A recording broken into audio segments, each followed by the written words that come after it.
থাকবে থাকবে। গ্রামে এইগুলোই ভালো লাগে। এগুলো বেশি খাবার। ছোট ছোট মাছ গাছ বেশি ঘন্টা কিন্তু রঘুনাথপুর পৌরসভা। সোজা এসে লেফট নিতে হবে, সোজা এসে দেন লেখা থাকবে একটা বোর্ডে তেলকুপি ঘাট 9 কিলোমিটার। ওখান থেকে সোজা আরেকটা ম্যাপ দেখে দেখে সোজা এগিয়ে গেলে পেয়ে যাবে। অনেক আগে অনেক গেট আছে।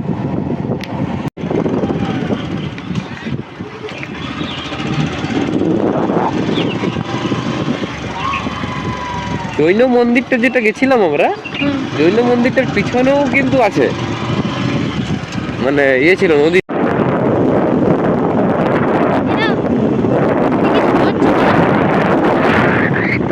একদম যেখানে যেখানে দেখছি ফাঁকাই ফাঁকা, কিচ্ছু নেই, ফাঁকাই ফাঁকা। এটা আমরা পৌঁছালাম জৈন টেম্পলের একটু আগে। জৈন টেম্পলের আগে দেখো, এটা হচ্ছে পলাশ বন, গৌমাতা। চলে যাও। দেখো এখানে এই পাখিগুলো আমরা আমাদের আদ্রার দিকে খুব কম দেখতে পাই, এখানে তো প্রচুর পরিমাণে আছে। যা আগেটা পাদে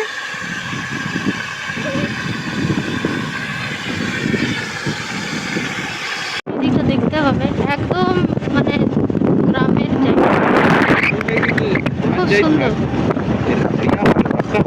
রাস্তা ভালো করে, আমাদের আদ্রাতে যা রাস্তা, বাজে রাস্তা, এটা সরকার থেকে ঘর কত সুন্দর। দেখো ভাইব আলাদা আছে। ও ঘুরে গেছিল ফোনটা এক্ষুনি।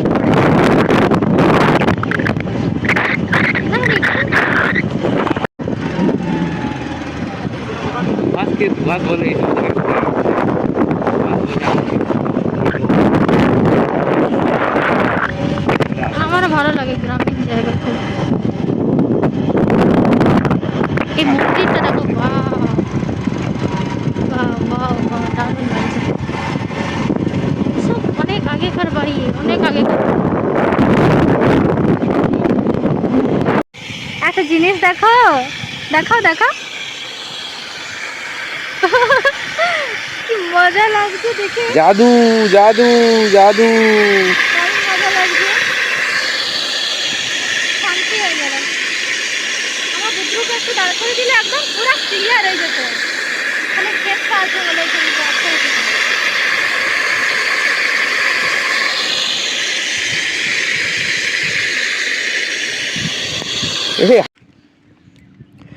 এই তো আমরা পৌঁছে গেছি। এবারে এইটা এখন শুকনো আছে। মন্দিরটার পেছনে একটা জোড় আছে, এটা এই জোড়টা জল আছে দেখতে পাচ্ছি, এটা স্নানও করে লোকে। উপর দিয়ে এটারও হেঁটে যাওয়ার রাস্তা আছে।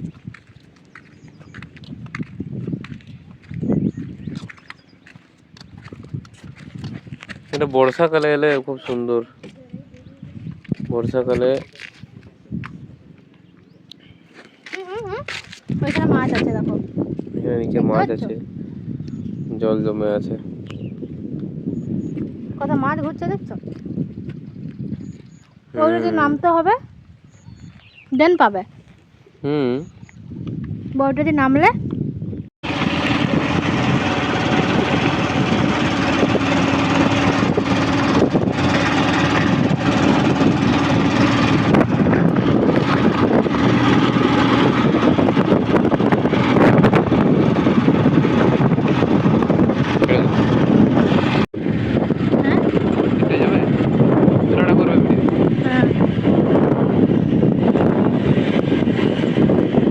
জয় শ্রীরাম।